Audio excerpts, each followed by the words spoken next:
Welcome to the Sweep College Baseball Podcast, where we talk all the hip news in college baseball from the past week. And if we missed it, that's just too bad. We're not going to get to it. And it wasn't important enough for us to remember anyway. So, starting things off, we'll put our rankings up on the screen for this week. Not any changes in the top 10 here with all the teams winning their series. There were a few losses here or there, but that's usually not enough for a team to lose out of their spot, especially when a lot of these teams are facing nobodies, and the teams that did pick up a few losses were facing typically better competition. Yeah, I think there's not a lot of movement here. A couple teams, like you said, picked up some losses near the top, couple 3-1 weeks. The only team with a 2-1 week in that top 10 is Virginia. And, that Michigan loss is actually not looking too bad. Michigan, a team probably on the outside of our top 25 now with a big weekend ahead. So if they have a 2-1 week ahead, we'll probably see them in the rankings pending some teams falling at the bottom. But yeah, not an overall exciting week for these top teams. Yeah, for sure. And with that Michigan loss also wasn't extra innings, so there's a little caveat there. Even though a loss is still a loss, definitely a tight game, and could have won it if things just panned out a little differently. But still goes up in that loss column, and that's not gonna change our opinions from that. But looking at the teams that did have poor weeks, we're looking at Arizona, Indiana at the back end of our rankings, both dropping out for this week, just 0-3 and 0-4 respectively. Arizona was the only team that played poorly in the Shriners Children's Classic. Oklahoma State was the only other team that had a losing record, so they dropped down a little bit as well, but at least they were competitive. And all these teams in that competition were tough, like high quality, but overall, Arizona just fumbling, didn't look good at all. Their pitching staff really struggled, and that was a big question mark coming into the season. So for that to already be a negative there, drops them back, and you won't see them in the top 25 for a while unless they really turn things around quickly. Yeah, Arizona's not really a program you're ever expecting to see, superb pitching from, especially at High Corbett Field there. They're always just giving up massive numbers of runs there, but it was just an ugly weekend. None of those losses are necessarily to bad teams. Ole Miss, another team that's probably knocking on the door, having a pretty good start to the year, a team looking to rebound. But the losses to Clemson and Louisville just got absolutely stomped, and you would just like to see them be more competitive, even if it's an 0-3 week, if it's 3 close losses to teams that are fringe ranked, you're not feeling too poorly about it, but they got to find a way to mentally reset there. And yeah, similar story with Indiana as well. Just tough weeks for those teams. For sure. And looking at, I guess, the only other team in the top 25 that did struggle a bit, and that is Duke, who played Cincinnati at home, went 1-2. So Cincinnati, and now a team to be looking at as a potential coming into the top 25. We decided to bring them in at 223 this week because of that amazing performance on the road there. You're not going to see very often, or even have the opportunity to go against a top team on the road and be able to come out with a series win there. So Cincinnati really proved that they are capable of doing that and should be at least considered for the top 25 now. And so we dropped him, or we brought him into the back end there, and Duke dropping down a few spots as well. But for the most part, a lot of these teams, like I mentioned in the top 25, played lesser competition or these like round robin style tournaments. And for the most part, the teams that weren't in a tournament just played teams that really they should be beating. And for the most part, that did happen. Yeah, I mean, this was a super impressive weekend from Cincinnati. This was a team that was on the fringe of making the tournament last season. They probably felt like they should have been in, but didn't quite get that call. And there was a couple teams that felt it that way, but really started off on the right foot here and almost swept that series. Lost a close one-run game in that Saturday game, but bounced back and dominated on Sunday.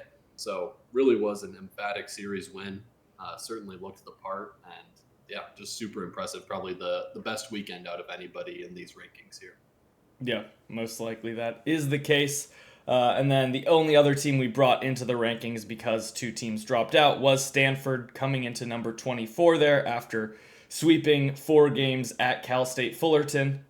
Really impressive overall. It seems like they have turned around that ship like I thought they would. We'll see if they can continue doing that, but a really good start to the season, going 4-0 on the road there. Yeah, it's a team that's got a lot of pieces right now, and we're just kind of seeing how they mesh together after having a rough year the year before. But yeah, that's impressive. I mean, Fullerton's a team they've kind of struggled with the last couple of years. Had some really close games with them, and there was a couple close games this weekend, but Stanford had control most of the weekend, and yeah, certainly looked like they're getting back to the Stanford we're familiar with. Yeah, this isn't. Most people probably think this isn't the Fullerton of old. They have been struggling the past few years, but they have shown up a little bit extra for Stanford the past few seasons, it seems, at least for midweek games, which happen pretty consistently. But this one, Cal State Fullerton really just was not able to handle the overall talent that Stanford is now bringing in with their starting pitching and hitters now getting more experience and age on that. So should be seeing Stanford already be able to turn this around after one season of being down there. But looking at some other teams right outside the rankings, a lot of polls have Troy jumping in this week or having them to start the season. So they're right on the outside looking in. They went 3-0 the past week. We have Nebraska, who was in one of those round robin tournaments. They went 2-1, beating Vanderbilt. So not too bad. They did lose to UC Irvine, which was unfortunate there. If they were able to sweep that, they most likely would have jumped in over Stanford, I would have said, because Nebraska was just on the outside looking in as well from the start of the season. But getting that one loss there is I mean, you can't really look down on that necessarily, but a sweep is definitely a lot more impressive. Just not letting up in any facet of the games there. But yeah, Nebraska's still on the outside looking in. Yeah, I think two other teams I would have there are two teams from that the Shriner Showdown, Louisville and Ole Miss, two teams that are perennial top 25 programs with some rough years last year, but both looking to bounce back. Especially Louisville feels like there isn't really any buzz around them going into this season. I feel like people are quick to forget the success that this program has had, but impressive win over Texas that opening night. Rough game against Oklahoma State, but bounced back with a big win over Arizona. And if they're able to play that way moving forward, certainly a team we could see back in that top 25 conversation soon.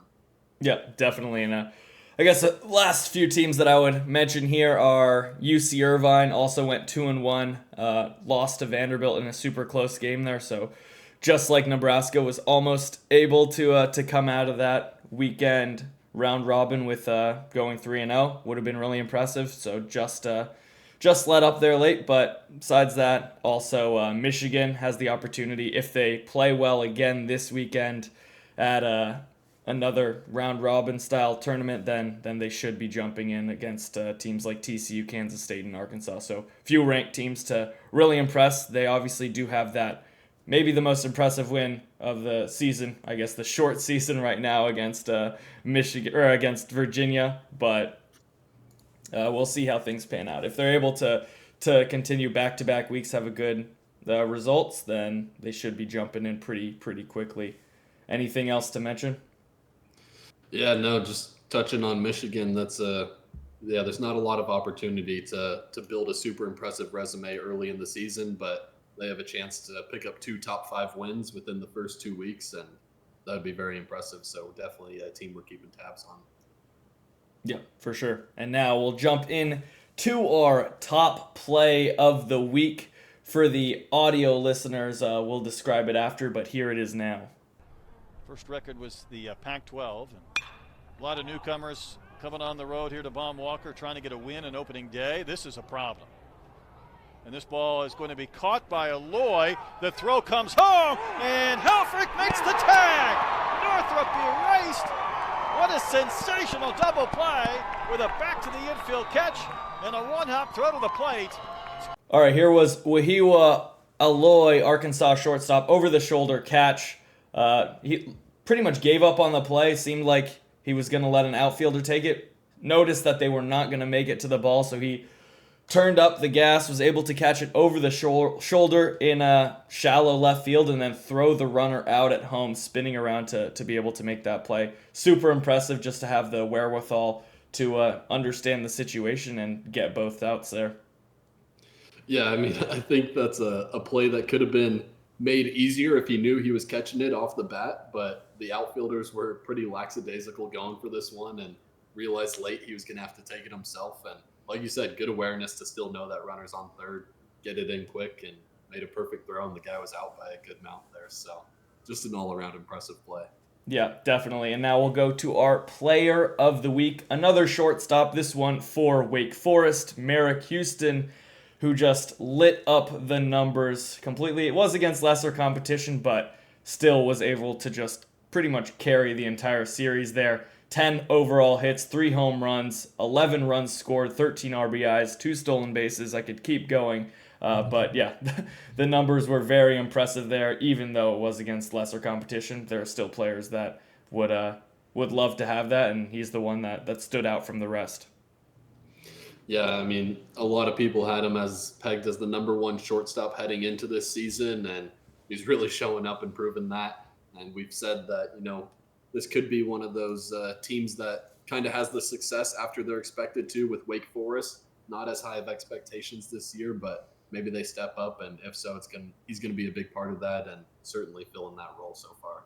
Yeah, and with coming in as pretty much the consensus number one overall shortstop and one of the top picks potentially coming into this year's draft, there is a lot of weight that comes on those shoulders, and to be able to turn it on instantly and be able to play that well is a good sign for him to be able to continue that success throughout the season. So after that, we will jump into just the upcoming series, what's to look at going forward. There are a few round robins, a lot of early season opponents, just, not great. But besides those few tournaments, we have the Amergy College Baseball Series, TCU, Michigan, Kansas State, and Arkansas.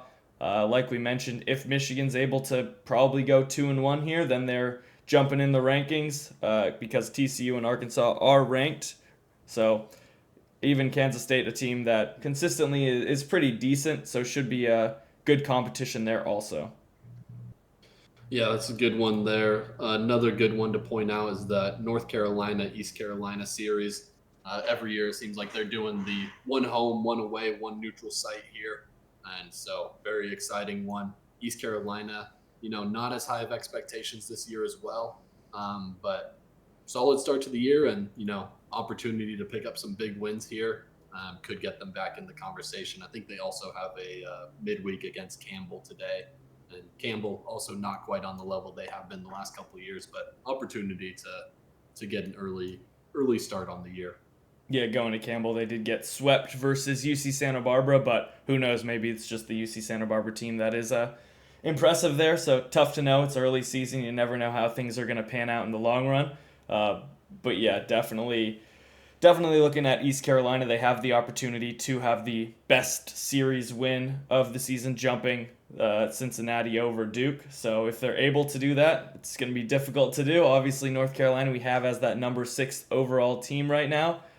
And they did just sweep Texas Tech, so another impressive performance from a team that was on the outside of the rankings looking in. Now, not going to be in that discussion for a while now, but Texas Tech coming into the season, typically pretty decent squad overall, so to sweep a team like that, doesn't matter what time of year it is, it's impressive. So North Carolina has the opportunity to continue back-to-back weeks with impressive, even though they're non-ranked teams, impressive series wins if they're able to do that. And besides that, we also have the Round Rock Classic that has Oregon State, Virginia, Oklahoma, and Minnesota. If Minnesota can pull off any upsets, that would be a surprise here. Oregon State-Virginia game should be really, really exciting to watch. We saw a similar thing last year with Oregon State when they faced off against Arkansas. It was one of the best games, if not the best game of the year. Just absolute pitching dominance from that. Went super deep and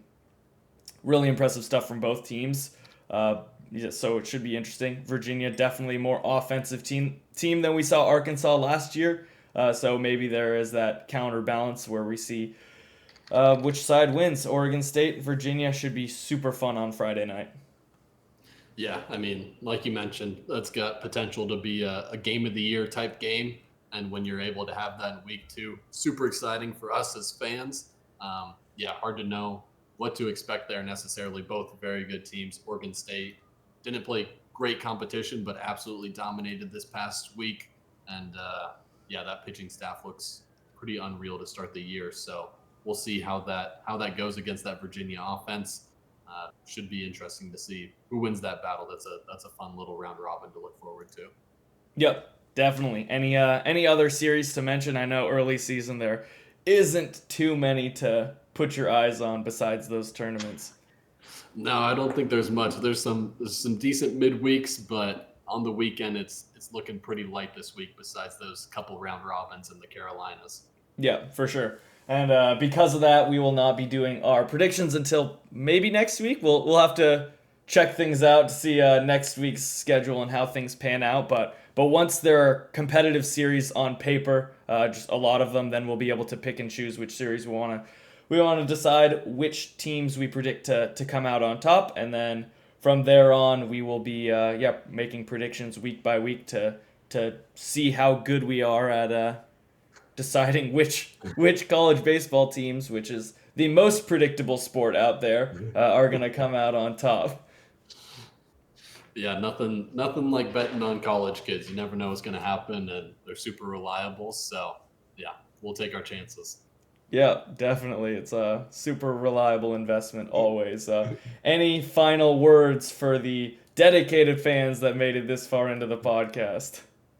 No, we appreciate you guys tuning in, and yeah, looking forward to continuing this fun season, even though there's not a bunch of high-profile games yet.